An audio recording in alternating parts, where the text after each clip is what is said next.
अब previous topic का यहाँ पे मैंने एक न्यूमेरिकल लिया है। A 300 Indian standard flat 8 mm grade Fe410 is used as a tension member in a lattice girder. It is connected to a 12 mm thick plate by 18 mm diameter bolt of grade 4.6. अब इस question में हमको क्या करना है, effective net area को calculate करना है। इस क्वेश्चन के दो पार्ट है। पहला पार्ट में हम एज अ चेन बोल्टिंग, यानी जो मेरा बोल्ट का जो होल रहेगा वो चेन पैटर्न में रहेगा, और इसका जो सेकेंड पार्ट है उसमें आपका जो बोल्ट का अरेंजमेंट है वो है स्टैगर्ड पैटर्न में। तो मैं पहले आपका जो पैटर्न है वो चेन पैटर्न में जो बोल्ट अरेंज है उस पे हम इस क्वेश्चन को सॉल्व करते हैं। जैसे ये आपका क्वेश्चन है, अच्छे से विजिबल नहीं होगा तो मैं उसके लिए यहाँ पे ये आपका रेक्टेंगुलर पार्ट ले रहा हूं। इसको मैंने क्या किया, एक गजेस्ट प्लेट से इसको कनेक्ट कर दिया, क्योंकि मेंबर को आपको क्या करना रहेगा, टेंशन मेंबर को कनेक्ट करना रहेगा। और इसमें आपके जो नंबर ऑफ बोल्ट है इस तरह से बोल्ट अरेंज है, और बोल्ट अरेंज करना है डेट मीन्स आपको वहां पे होल को क्रिएट करना पड़ेगा। तो इस तरह का जो पैटर्न है ये आपका क्या होगा, चेन पैटर्न होगा। क्वेश्चन में आपको क्या दिया हुआ था, 300 ISF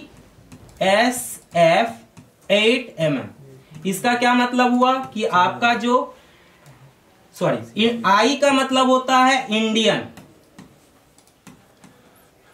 S मतलब स्टैंडर्ड, F फॉर फ्लेट या प्लेट, कुछ भी रह सकता है।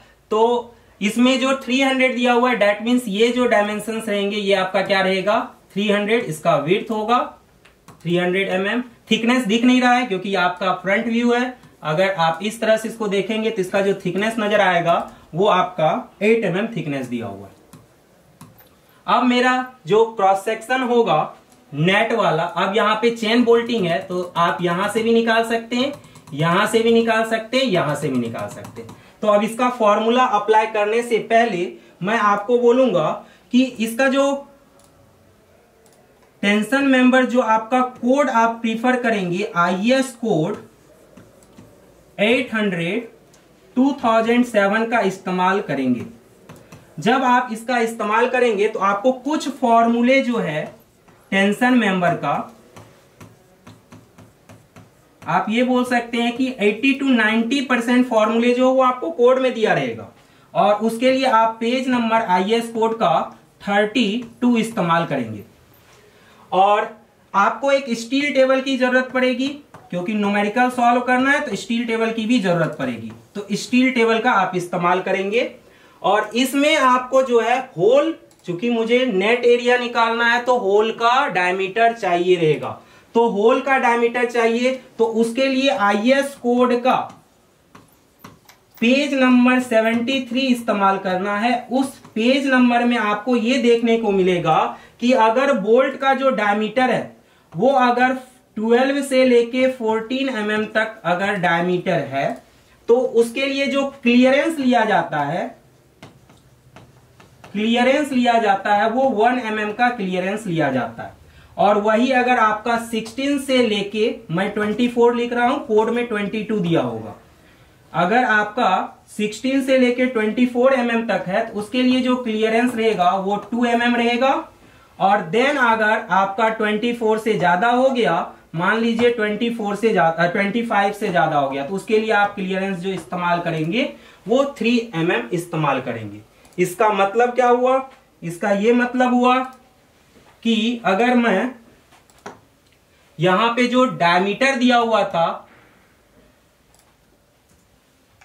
डायमीटर जो दिया हुआ था वो बोल्ट का कितना दिया हुआ था, 18 mm दिया हुआ था।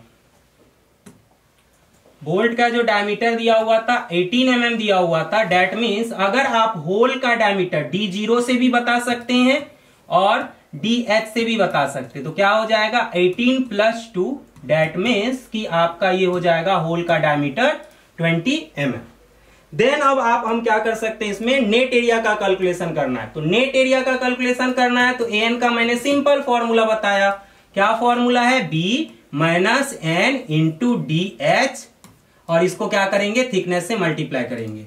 ये DH है ना, तो B कितना है आपका 300 माइनस N का वैल्यू क्या हो जाएगा, नंबर ऑफ बोल्ट जो है इस, अगर मैं इसको 1 2 3 4 5 6 कर देता हूं, सेक्शन में नाम दे देता हूं क्योंकि स्टैगर्ड में नाम देना जरूरी रहेगा। तो यहां पे क्या हो जाएगा आपका, नंबर ऑफ बोल्ट कितना हो जा रहे हैं, 4 आ जा रहे हैं, और होल का जो डायमीटर है वो कितना है 20, और इसको क्या करेंगे, थिकनेस से मल्टीप्लाई करेंगे। थोड़ा सा कैलकुलेशन करना है, इसका मैं वैल्यू बता रहा हूं कितना होगा। वैल्यू हो जाएगा 300 में से 4 इंटू 20, देन आ रहा है 220, और इसको क्या करेंगे 8 से मल्टीप्लाई करेंगे।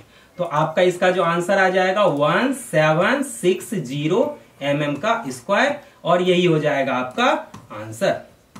नेक्स्ट चलते हैं इसका सेकेंड वाला पार्ट। उसमें क्या है आपका पैटर्न है स्टैगर्ड पैटर्न। जब भी स्टैगर्ड पैटर्न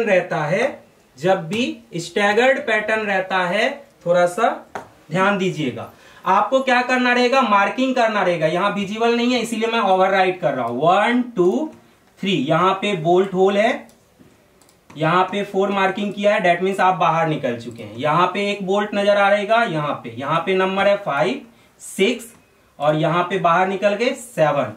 यहां पे एक बोल्ट होल है, यहां पे 8, यहां पे भी बोल्ट है, इस पे नंबर लिख दे रहा हूं 9, और यहां बाहर निकल गए 10। अब यहां पे बहुत सारी पॉसिबिलिटीज होगी, तो मैं पहला जो पॉसिबिलिटीज ले रहा हूं कि जो मेरा सेक्शन होगा वो क्रिटिकल होने वाला है 1 2 3 4, लेकिन ये आफ्टर कैलकुलेशन पता चलेगा।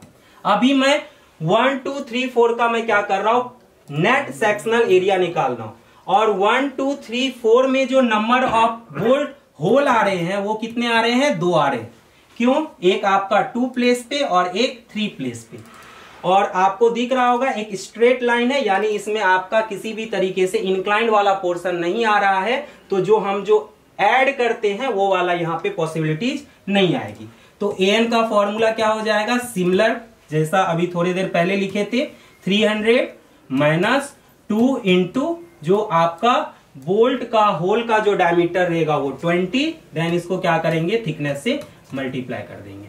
तो क्या हो जाएगा आपका 300 माइनस 20 इंटू 2 40 हो जाएगा, देन इसको क्या करेंगे 8 से मल्टीप्लाई करेंगे, तो ये आ जाएगा आपका 260 इंटू 8, देन इसको हम मल्टीप्लाई कर लेते हैं 260 इंटू, तो ये आ जाएगा आपका 2080 mm का स्क्वायर। ये अभी जो सेक्शनल आया है, इस सेक्शन को हमने माना है, यानी ये आपका क्रिटिकल सेक्शन हो भी सकता है, नहीं भी हो सकता, वो डिपेंड करेगा कि कहां का सेक्शनल एरिया सबसे कम आ रहा है। अब हम जो पॉसिबिलिटीज ले रहे हैं वो यहां पे मैं मार्किंग कर रहा हूं 1 2, देखिएगा यहां पे 1 है, मैं थोड़ा कलर को चेंज कर देता हूं, 1, यहां पे आपको 2 नजर आएगा, 5, और मैं थोड़ा इसको ना डबल इंक्लाइन कर रहा हूं, यहां पे आपका 3 लिखा हुआ है, 3 देन 4, तो 1 2 5 3 4, थोड़ा ध्यान से 1 2 5 3 देन आपका 4। आपको नजर आएगा कि जो नंबर ऑफ बोल्ट आ रहे हैं, एक तो 2 पे है, एक 5 पे है और एक 3 पे है, तो n का वैल्यू क्या हो जाएगा आपका 3 हो जाएगा। जब इसमें ध्यान से देखेंगे ना, तो आपको 2 बार इंक्लाइन पोर्शन आ रहा है, यानी 2 बार आपने रास्ता को चेंज किया है, और 2 बार रास्ता चेंज किया है, तो मैं यहाँ पे n डैश का वैल्यू 2 ले रहा हूं, क्योंकि मेरा इस क्वेश्चन में पिच और गेज डिस्टेंस जो है वो बराबर है। यहां पे आपको दिख नहीं रहा होगा, ये 65 mm है और ये आपका 75 mm है, यानी पिच जो मैंने माना है P का वैल्यू वो 65 mm डायग्राम में है, और यहाँ पे जो गेज का है वैल्यू वो कितना है 75 mm है। तो अब मैं फॉर्मूला लगा रहा हूं, an का फॉर्मूला क्या हो जाएगा, थोड़ी देर पहले लिखा था मैंने, क्या है b minus n into DH plus n dash P का square upon 4 into G, then आपका क्या आ जाएगा, थिकनेस आ जाएगा। B का वैल्यू ऑलरेडी लिख चुके हैं, 300 हो जाएगा आपका। n कितने वोल्ट आ रहे हैं, 3 आ रहे हैं, तो 3 इंटू 20 प्लस एन डैश का वैल्यू क्या है 2 है, तो 2 और पी का वैल्यू क्या है 65। अब दिख रहा होगा आप लोगों को 65 का स्क्वायर 4 और जी का वैल्यू कितना है 75। इसको इसमें रखिए और सॉरी टी का वैल्यू भी आपको पता है, टी का वैल्यू क्या है 8 है। इसको आप कैलकुलेटर में रखिए, मैं आप फाइनल आंसर लिख रहा हूं 300 माइनस 3 इंटू 20 60 हो जाएगा प्लस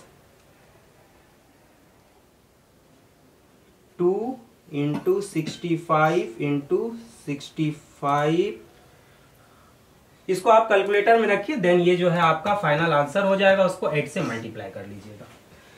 इसके बाद जो सेकेंड सिचुएशन इसी में आ रहा है 1 2 5। अब आप इंक्लाइन चले जाइए 8, देन अगर बाहर निकलना है तो बाहर निकल सकते, नहीं तो कंटिन्यूअसली जा सकते।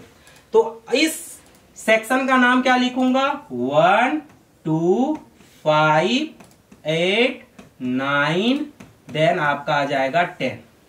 अब इसमें देखिए बोल्ट कितने आ रहे हैं, बोल्ट का होल 1 2 3 4, यानी n का वैल्यू हो जाएगा 4।